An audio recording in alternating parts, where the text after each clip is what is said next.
Hi guys! Welcome to Creator Week here in Macau. Ikukwento ko sa inyo kung paano ako umabot sa ganito. Para sa mga batang 90s, ito yung tumatak sa atin sa mga kapanahonang hindi pa uso yung mga flip top, wala pang social media. Nandito na sila, paparinig ko lang sa inyo. Ito. Alam ko, kilalang kilala nyo sila. Sila yung Black Eyed Peas noong kapanahonan namin ng batang 90s. At nag-top yung mga music nila sa Billboard. Now, one of their founding members, which is Apple the App, is a Filipino. Meron siyang bloodline ng Filipino. At ngayon, nandito sila sa Macau para sa Creator Week. So, ano ba yung Creator Week na sinasabi nila? Sa pagkakaalam ko, nag-umpisa daw yan sa Singapore. Parang festival ng mga content creator, mga CEO, mga business, mga leaders, lahat-lahat. Sa Pilipinas, meron din yata tayo dyan. Pero mga local content creators lang na nagbigay ng influence, impact sa community, sa society. Pero dito sa Macau, world stage. Now, maraming content creators ang in-invite. May mga Chinese, international kasi siya eh. Pero tatlo lang yung kilala ko dun. Lola Amor, yung band.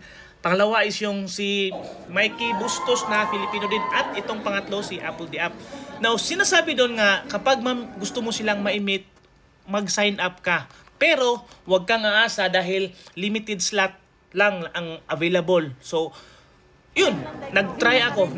Nag-sign ako sa email, sa nilagay nilang link, and hindi ko in-expect na masasama ako dahil meron akong receive na message sa aking email. Para sa akin, it's like a dream come true na dumaan ako sa pagkabata, nasundan ko yung mga track nila. Sinayaw namin yung dance nila, yung kanta nila sa college competition.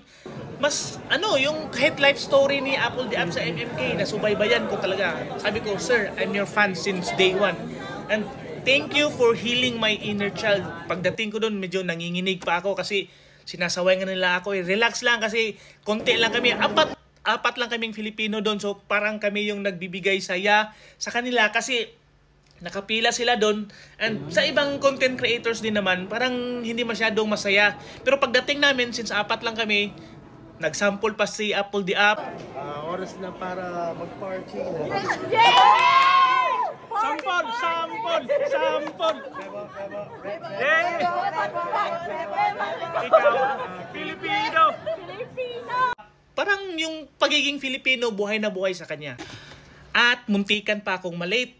Kasi dapat 30 minutes before, ay andun ka na. Hindi ko man alam kung stricto ba sila.